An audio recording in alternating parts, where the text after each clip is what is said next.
Baik, perkenalkan nama saya Joko Surya Saputro dengan NIM 24820111120, Prodi S1 Farmasi, Sekolah Tinggi Ilmu Kesehatan Samarinda. Di sini saya akan memaparkan materi yang saya susun dalam tugas mata kuliah formulasi dan teknologi sediaan semisolida, yaitu gel. Next.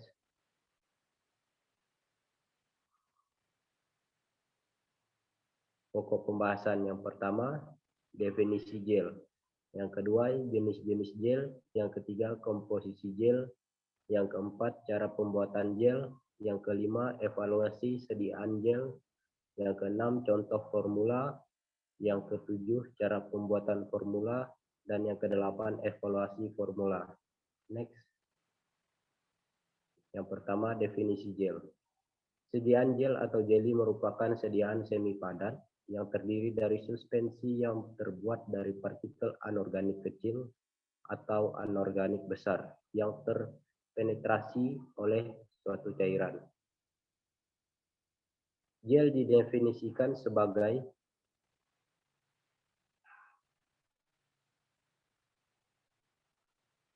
suatu sistem padat yang terdiri dari partikel anorganik kecil atau molekul organik besar dan saling diresapi cairan. Next. Gel farmaseutika merupakan sistem semisolida yang di dalamnya terdapat interaksi fisik ataupun kovalen antara koloid terdispersi dan pembawa cairan. Pembawa cairan bersifat kontinu dan berinteraksi dengan partikel koloid dalam jaringan 3 dimensi yang terbentuk dari ikatan antar partikel bertetangga. Next. Jenis-jenis gel.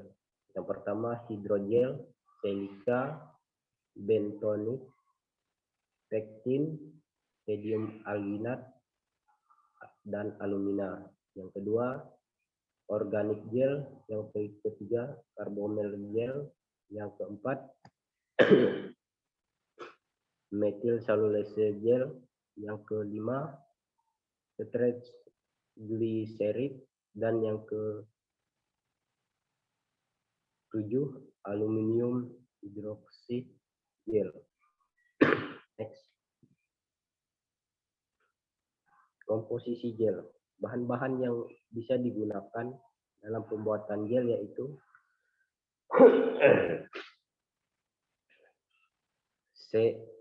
MCNA, yang kedua metil selulose, yang ketiga asam alginat, yang keempat sodium alginat, yang kelima kalium alginat, yang keenam kalsium alginat, yang ketujuh agar, yang kedelapan karagenat, yang ke-9 glukos biangum, dan yang ke-10 pektin serta gelatin. Next. Pembuatan gel. Yang pertama, aquapex 505 HV didispersikan dalam air selama kurang lebih 24 jam hingga mengembang. Kemudian diaduk sempurna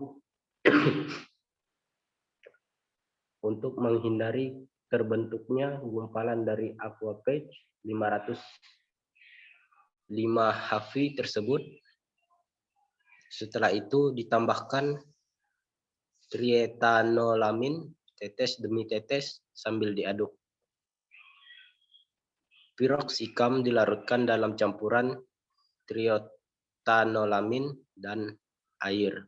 Next. Larutan tersebut dimasukkan ke dalam basis gel dan diaduk hingga homogen. Metilparaben dilarutkan dalam air panas, kemudian ditambahkan pada basis gel.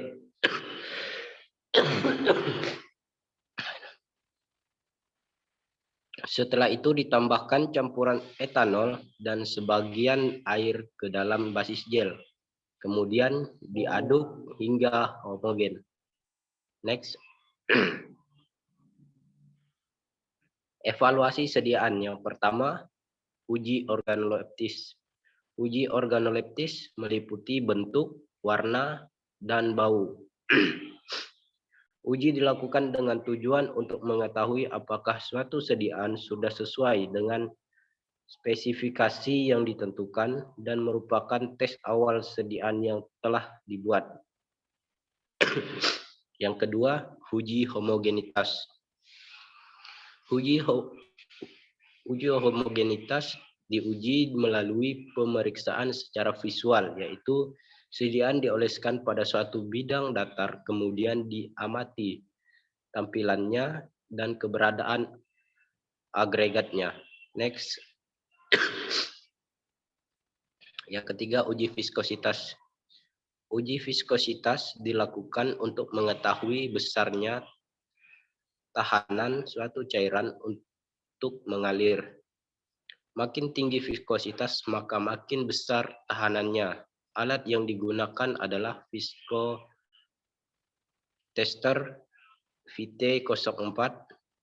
Prosedurnya yang pertama, sejumlah sediaan ditetapkan pada wadah tertentu. Yang kedua, alat dirangkai dengan menggunakan rotor nomor tertentu. Yang ketiga, rotor dicelupkan ke dalam sediaan. Yang keempat, alat dinyalakan dan rotor dibiarkan berputar. Dan yang kelima, angka yang tertera jarum penunjuk diamati. Next. Yang keempat, uji pH. pH diukur di setiap standar dengan menggunakan pH meter yang dikalibrasi sebelum setiap penggunaan dengan bufret solusi pada pH 4, 7, dan 10. Jumlah yang ditetapkan masing-masing diuji dengan diencerkan dengan air suling, dikalibrasi, dan dicampur dengan baik. Elektroda pH meter ditenggelamkan dalam dasar larutan uji yang siap untuk menentukan pH. Yang kelima, uji daya sebar. Dengan cara sejumlah zat tertentu diletakkan di atas kaca yang berskala, kemudian bagian atasnya diberi kaca yang sama dan ditingkatkan bebannya, dan diberi rentang waktu 1-2 menit. Kemudian diameter penyebaran diukur pada setiap penambahan beban saat sediaan berhenti menyebar dengan waktu tertentu. Next. Yang keenam, uji keseragaman, kandungan, dan penetapan kadar. Uji ini dilakukan menggunakan spektrofotometer pada panjang gelombang 350 nanometer. Uji ini bertujuan untuk meningkatkan kebenaran kadar yang tercantum pada kesamaan dengan kadar sebenarnya. Yang ketujuh, uji iritasi. Tes iritasi kulit dilakukan dengan hati-hati, sesuai dengan pedoman setelah mendapatkan persetujuan pada relawan manusia. Untuk setiap gel, 5 relawan dipilih dan 1 gram gel yang diformulasikan dioles pada area seluas 2 inci persegi pada bagian tangan. Relawan diperiksa lesi atau iritasi. Next. Yang kedelapan, uji sensitivitas. Metode Mouse Earring Swelling Test atau biasa disingkat dengan MES terdiri dari fase induksi dan fase respon imun. Beberapa minggu dan selama masa uji, tikus diberi diet diperkaya vitamin A, ini telah ditunjukkan untuk meningkatkan kontak sensitisasi dalam protokol yang telah sering digunakan, terdiri fase induksi dari bulu di daerah perut dan penghapusan lapisan luar epidermis oleh pinset. French Complete Adjuvance atau yang sering disingkat dengan FCA disuntikan secara intradermal pada tikus kontrol, diterapkan secara topikal kulit yang dibedah setiap hari selama 4 hari berikut, dan pada hari 1, 2, dan 5 setelah itu diinjeksikan FCA dengan jumlah yang sama seperti tikus kontrol yang diterapkan topikal. Next.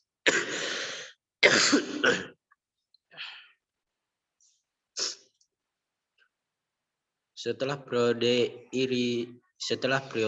istirahat selama 5 hari akan dimulai pada hari ke-10, di mana fase hambatan dengan aplikasi topikal pada tikus kontrol dengan nilai maksimal konsentrasi yang tidak mengiritasi ke satu telinga dan diberikan kedua telinga pada semua tikus uji. Kekebalan telinga dan tes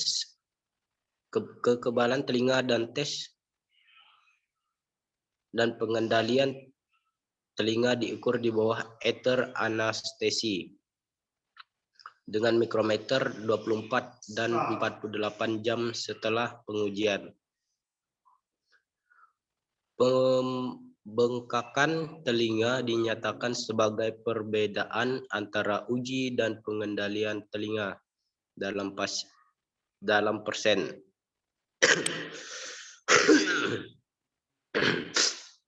MES telah dievaluasi secara independen oleh beberapa laboratorium dan dalam studi interlaboratori.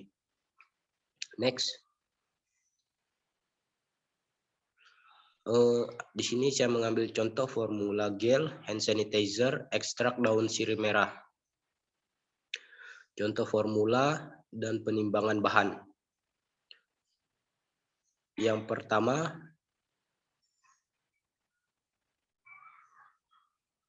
triklosan.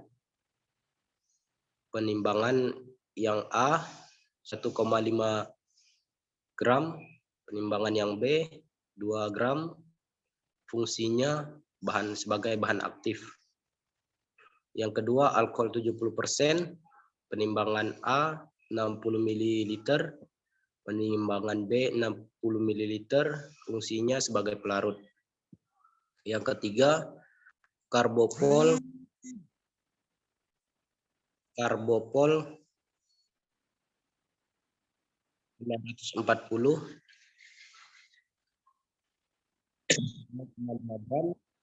untuk penimbangan A dan penimbangan B. Fungsinya sebagai basis gel. Yang keempat,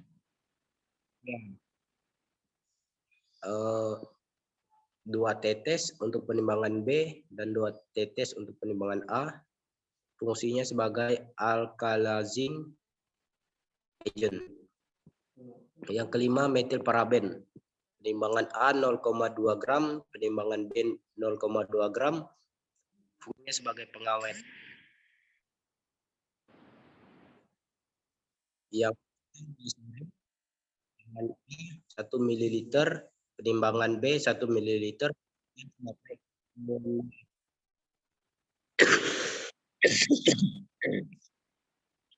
Yang ketujuh, yang pertama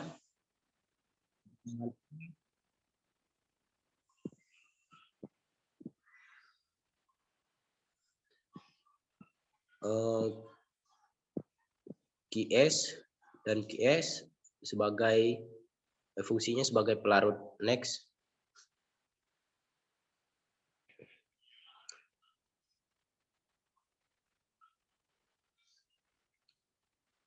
Cara pembuatan formula. Yang pertama, pembuatan sediaan gel. Disiapkan montir dan stamper. Ditimbang karbopol 940 sebanyak 0,5 gram. Setelah karbopol 940 ditimbang, ditaburkan di atas aquadem sebanyak 20 ml di dalam montir. Karbopol 940 yang sudah ditaburkan diaduk dan ditambahkan TEA sebanyak 2 tetes, aduk sampai membentuk massa gel. Ditimbang metil paraben sebanyak 0,2 gram. Diukur alkohol 70% sebanyak 5 ml. Metil paraben 0,2 gram dilarutkan dalam alkohol 70% sebanyak 5 ml. Kemudian dimasukkan ke dalam mortir, diaduk hingga homogen. Next.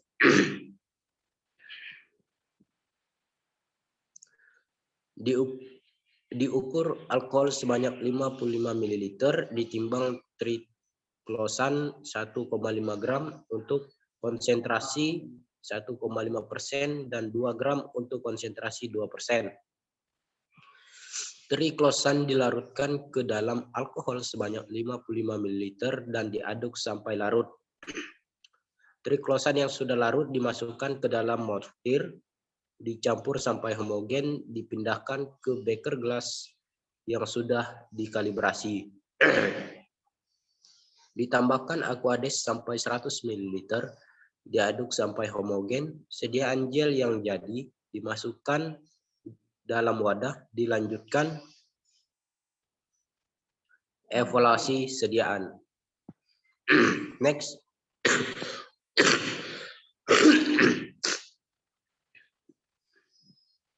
Yang kedua, pembuatan media nutrien agar. Ditimbang 20 gram media nutrien agar, disuspensikan dalam aquadem sampai 1 liter di dalam beker gelas. Dipanaskan di atas waterbed sampai jernih, lalu dipindahkan ke dalam wadah dan ditutup dengan aluminium foil dan diikat dengan tali kasur. Kemudian disterilkan dengan autoclave pada suhu 121 derajat Celcius selama 15 menit. Setelah itu dipindahkan dengan teknik aseptis ke dalam beberapa cawan Petri yang sudah disterilkan, masing-masing sebanyak 75 ml. Kemudian cawan Petri dibiarkan pada suhu kamar sehingga media dapat memadat. Next. Evaluasi sediaan gel hand sanitizer ekstrak air daun sirih merah. Yang pertama, uji daya antiseptik sediaan gel. Pada kontrol dilakukan dengan cara telapak tangan dicuci dengan air keran, kemudian dikeringkan. Selanjutnya ibu jari ditempelkan pada media padat nutrien agar dalam cawan Petri hingga membentuk lintasan zigzag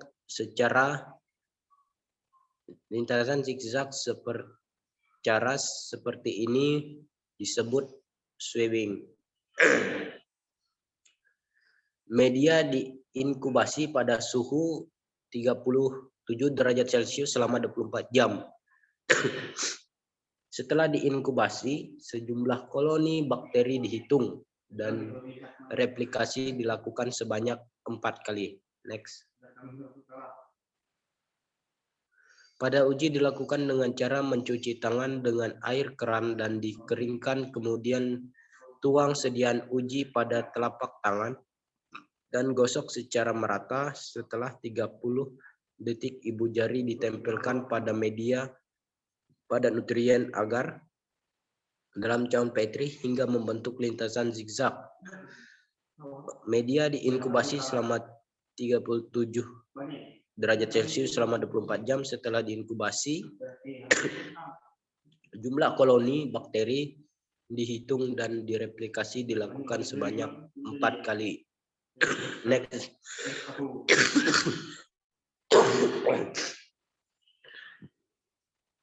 Yang kedua, analisis data.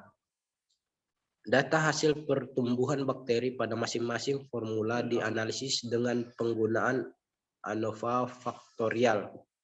Dan bila terdapat perbedaan dilanjutkan dengan uji lanjut Fisher LSD. Sedangkan spesifikasi pH, berat jenis, dan viskositas dianalisis secara deskriptif dan menggunakan ANOVA one way, dan bila terdapat perbedaan dilanjutkan dengan uji lanjut Fisher LSD. Analisis ini menggunakan proses SPSS. Next. Sekian dari pemaparan materi yang saya susun. Sekiranya ada kurang lebih penyampaian, saya mohon maaf. Semoga apa yang saya sampaikan dapat bermanfaat bagi kita semua untuk sama-sama belajar. Terima kasih.